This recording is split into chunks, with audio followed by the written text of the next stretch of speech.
Billions of your tax dollars are vanishing into thin air, paying for ghost children and empty daycares and end-of-life care for people who aren't even sick. It really is just, well, a staggering reality.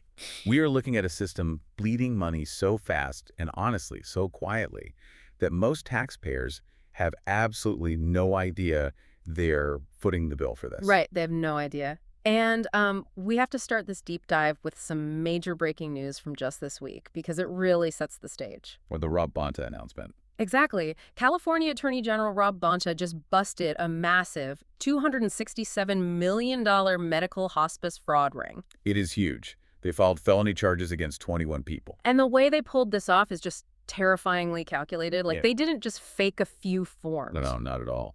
They basically built a phantom healthcare network from the ground up. To understand how they stole $267 million, you have to look at the automated payout systems. Right. The state investigation showed they went onto the dark web and purchased the stolen identities of out-of-state residents in bulk. Wait, hold on. Healthy people who didn't even live in California. Yeah, exactly. How does an out-of-state identity even make it past the state's healthcare portal? Well, that is the fatal flaw in the system. The state relies on these digital portals that really only check basic data points. Like what? Just a name and a social security number? Pretty much, if the computer algorithm sees a real human's data, it often just approves the enrollment into Medi-Cal. Wow. Yeah, the system just lacks the capability to verify if that person actually physically lives in a California zip code, let alone if they are, actually sick. So the victims had no idea they were supposedly dying in a California hospice. They were just like living their healthy lives in Ohio or Texas. Precisely. And once the suspects fraudulently enrolled these stolen identities, they needed a way to bill the state. So what did they do? They went out and purchased 14 different existing hospice companies. Wait, they bought 14 whole companies. Yeah. Buying an existing facility lets you bypass the really rigorous background checks and waiting periods for licensing a brand new one. Oh, that makes sense. Right. So once they controlled the hospices, they just started submitting digital invoices to the state for end-of-life care. And the state just paid them, just over and over again until they hit $250 million. Yep. Now they face charges of healthcare fraud, money laundering, and identity theft. Okay, let's unpack this because this incredible bust is really just the tip of a very dark iceberg. It is. The actual bleeding of funds statewide is much, much worse. So our mission today is to deep dive into explosive allegations of systemic, multi-billion-dollar fraud across the state's childcare and healthcare systems. Right. We're going to examine how this actually happens on the ground every single day. And then we are going to look at the fierce debate exploding right now over Assembly Bill 2624. Yeah, that is a huge part of this story. Critics argue this new law is actually designed to ban journalists from filming this exact type of fraud. But first, let's look at the sheer scale of the problem. Well, to grasp it, we have to recognize that the hospice bust is not an isolated thing. The exact same blind spots exist in other state programs. Right, and our sources highlight the work of this independent journalist named Nick Shirley. Yes. He basically travels around the state with a camera, just physically testing the system. Just by showing up to addresses listed in official state records. Exactly.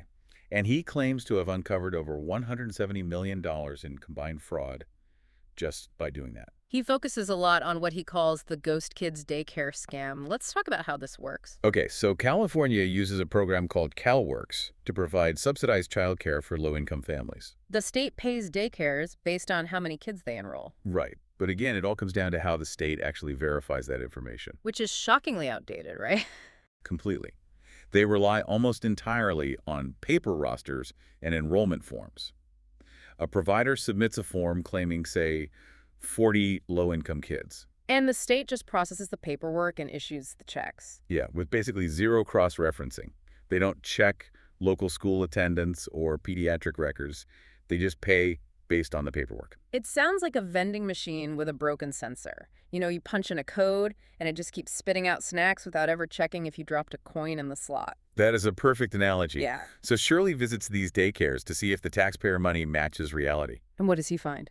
Well, fraudsters just enroll kids on paper. sometimes forging parents' signatures or even giving parents cash kickbacks for their info. Just to collect the government subsidies. Yeah, exactly. The kids don't actually exist, or they just never attend. The specific visits he documented paint a really bleak picture. Like, he went to this place called Medina Learning Center in San Diego. Right, where state records claim they have 39 kids enrolled and receiving daily care. But when Shirley arrived with his camera, he counted, I think it was about 5 children. Yeah, just 5. And the location itself was terrible. It was in the middle of this dilapidated shopping plaza. Surrounded by boarded-up buildings and heavy graffiti. And a massive garbage dumpster sitting right next to the play area. Just awful. And he uncovered a weird administrative connection there too, didn't he? He did. Medina listed another facility, the UMI Learning Center, as its official backup location. But UMI was just busted for fraud. Exactly. Federal courts convicted the operators of UMI in 2024 for a massive scheme claiming 150 ghost kids. Wow. And the state system never flagged the connection? Nope. Never flagged that the active daycare was linked to a convicted backup facility. Unbelievable. Then he visited Hayden Sarah Family Childcare. On paper, 14 kids enrolled. But according to state inspectors who actually did show up for a rare physical visit, 0 children were present. 0. 0. They didn't even have a basic roster or the required missing children's records. And then there's Jama Shukri. This one was deeply alarming. Very. The state funded this daycare to care for 8 young children. But it operates out of a 3rd-story, 1-bedroom apartment. And Shirley actually filmed young kids out there completely alone. No adults, no teachers, 0 oversight. When he asked the kids where their teacher was, they just shrugged and said he wasn't there. And we are paying for this with public funds. It just blows my mind that a guy with a handheld camera can find these empty daycares, but a massive state regulatory body is totally missing them. Well, they are severely understaffed. Do they even do physical site visits? They do, but they often announce their visits in advance. Which gives fraudsters time to scramble. Exactly. They just borrow children from neighbors to make the facility look full for the afternoon. That is wild, and this exact same lack of physical verification brings us back to the healthcare side. Right. Shirley also investigates the In-Home Supportive Services Program, or IHSS, and hospice care. Let's talk about the financial incentives there. Scammers are collecting about $6,000 per beneficiary for hospice care. And since they use those dark web identities, or just fake people entirely, the statistics get completely absurd. Like the survival rates. Yes. Some of these hospices boast survival rates of over 50%. I mean, if half your patients are surviving end-of-life care, you are either a medical miracle worker or a fraudster. There is really no middle ground. And the broader numbers are staggering. Total spending on Medi-Cal more than doubled between 2022 and 2026. It jumped from $108 billion to a proposed $222 billion. But the state's population stayed completely flat during that exact same time period. So where is all that extra money going? Look at Los Angeles County. They saw a 1,000% increase in hospice care facilities in just over a decade. 1,000%. Yeah. Right now, 1 out of every $10 spent on home health care in the entire country is spent in Los Angeles. Which brings us to the IHSS program. This is a $30 billion program. And the concept is honestly great. It pays caregivers, often family members, to help the elderly and disabled with daily tasks. Right. Cooking, cleaning, laundry, so they can stay in their homes instead of going to expensive nursing facilities. The intention is noble, but it operates almost entirely on the honor system. Because regulators are legally restricted from doing unannounced home visits, right? Exactly. Providers basically just self-report their hours on digital time cards. It is exactly like leaving the giant bowl of candy on your porch on Halloween night with a "please take one" sign and then just going to sleep. Yeah, you are practically begging criminals to exploit the system. You have people billing the state for 24-hour round-the-clock care when the patient is actually hospitalized or in jail or living in another country. Or in some cases, already dead. Wow. An LexisNexis fraud expert from our sources estimates that 20 to 40% of all IHSS spending is lost to fraud or improper payments. Let's just do the math on that. 20 to 40% is a $30 billion program. It is a massive leak. That costs taxpayers an estimated $6 billion to $12 billion every single year. Just on this one program, federal officials confirm that organized criminal networks run these scams at a massive scale. treating the state treasury like an open ATM. Exactly. So the logical question is, if experts know this is happening, why doesn't the government just lock the system down? Right. Why not mandate random checks or biometric verification? Why not fix the vending machine sensor? The answer lies in how the program is structured, and more importantly, who benefits politically. The political and union machine. Yes, IHSS provider is now the largest low-wage occupation in California. We are talking about over 800,000 active caregivers. And two major unions represent them: SEIU, Local 2015, and the United Domestic Workers, or UDW. And they collect over $149 million in membership dues every single year. But they don't just go around asking workers for a check. The state acts as the paymaster. Oh, so the state automatically skims the dues off the top of the taxpayer-funded paycheck. Yes, before the worker ever even sees the money. And some workers claim the unions use coercive tactics to keep that money flowing. Right, like Nathan Vu.